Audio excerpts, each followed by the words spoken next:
الحمدللہ رب العالمین، الصلاۃ والسلام علی رسولہ الامین وعلی آلہ واصحابہ اجمعین، اما بعد، اعوذ باللہ من الشیطان الرجیم، بسم اللہ الرحمن الرحیم، لقد کان لکم فی رسول اللہ اسوۃ حسنہ، یعنی تمہارے لیے رسول کریم صلی اللہ علیہ وآلہ وسلم کی ذات میں بہترین زندگی ہے۔ تو ناظرین، جیسا کہ آپ سب جانتے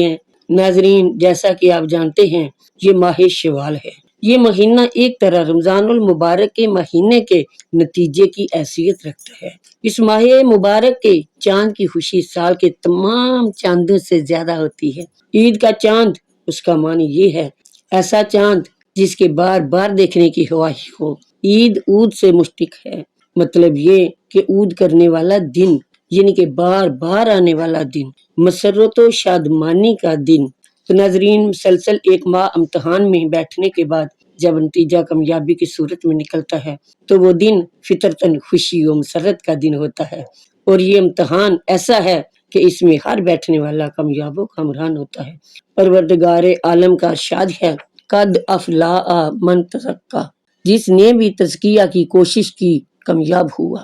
اور وہ کامیابی جو اللہ تعالیٰ کی طرف سے ہو، اسی میں حقیقی خوشی ہوتی ہے، کیونکہ یہ ایسی کامیابی ہے جس کو کبھی فنا نہیں۔ ناظرین، تقریباً ہر قوم کا کوئی نہ کوئی دن خوشی کا ہوتا ہے۔ اس دن وہ قومیں اپنی مذہبی اور اخلاقی قیود سے آزاد ہو جاتی ہیں۔ ان کے نزدیک جشن پابندیوں سے رہائی کا نام ہے، مگر اسلام کا نظریہ اس کے بالکل برعکس ہے۔ مسلمانوں کے لیے جب کوئی خوشی کا دن آتا ہے تو ان میں اخلاقی قدریں اور اجاگر ہو جاتی ہیں۔ حضور نبی کریم صلی اللہ علیہ وآلہ وسلم جب مدینہ طیبہ تشریف لائے تو دیکھا کہ مدینہ والوں نے سال میں 2 دن ایسے مقرر کر رکھے ہیں جن کو وہ کھیل کود، لہو و لہو میں گزار دیتے ہیں۔ حضور علیہ الصلوۃ والسلام نے فرمایا کہ اسلام بے راہ روی اور لہو و لہو کی اجازت نہیں دیتا۔ اسلام قلب میں روحانیت اور طبیعت میں شرافت اور نیکی پیدا کرنا چاہتا ہے۔ تو حضور علیہ الصلوۃ والسلام نے ان جاہلیت کے تہواروں کے بدلے 2 دن خوشی کے مقرر فرمائے، ایک کو عید الفطر اور دوسری کو عید القربان کہتے ہیں۔ مسلمانوں کے لیے ان دونوں میں لازم ہے کہ وہ اللہ تعالیٰ کی حمد و ثنا زیادہ سے زیادہ کریں اور بلند آواز سے اللہ اکبر، اللہ اکبر، لا الہ الا اللہ واللہ اکبر، اللہ اکبر وللہ الحمد پڑھیں۔ اللہ تبارک و تعالیٰ فرماتا ہے، اور پورا کرو تم گنتی اور اس پر کہ اللہ نے تمہیں ہدایت بخشی، اس کی بڑائی بیان کرو تاکہ تم خوشگوار ہو جاؤ۔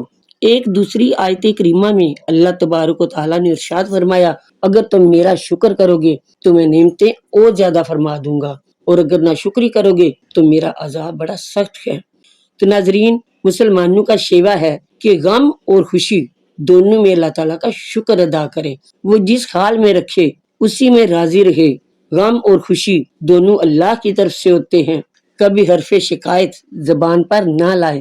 تو ناظرین، یہاں مجھے ایک ایسے فقیر کا واقعہ یاد آ گیا جو پھٹے پرانے کپڑوں میں ہر وقت اللہ کی عبادت میں مصروف رہتا تھا۔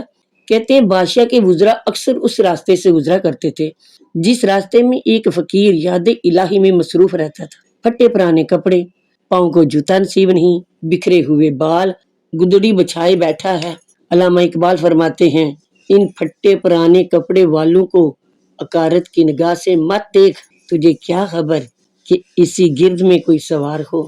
نہ پوچھو ان فرقہ پوشوں کی ارادت ہو، تو دیکھ ان کو ید بیضا لیے بیٹھے ہیں اپنی آستینوں میں۔ یہ فقیر ہر روز وزیروں کو زرق برق لباس میں ملبوس گزرتے دیکھتا رہتا۔ ایک دن حرف شکایت زبان پر لایا، یا اللہ، عبادت تو میں زیادہ کرتا ہوں اور مجھے کپڑے تک نصیب نہیں، اور ایک یہ وزراء ہیں کہ بالکل دنیا دار ہیں اور تیری یاد سے غافل ہیں، مگر تو نے انہیں ہر قسم کی آسائش دے رکھی ہے۔ وقت گزرتا گیا، کچھ مدت بعد اسی سلطنت پر کسی دوسرے شہنشاہ نے حملہ کیا۔ وزراء گرفتار ہوئے۔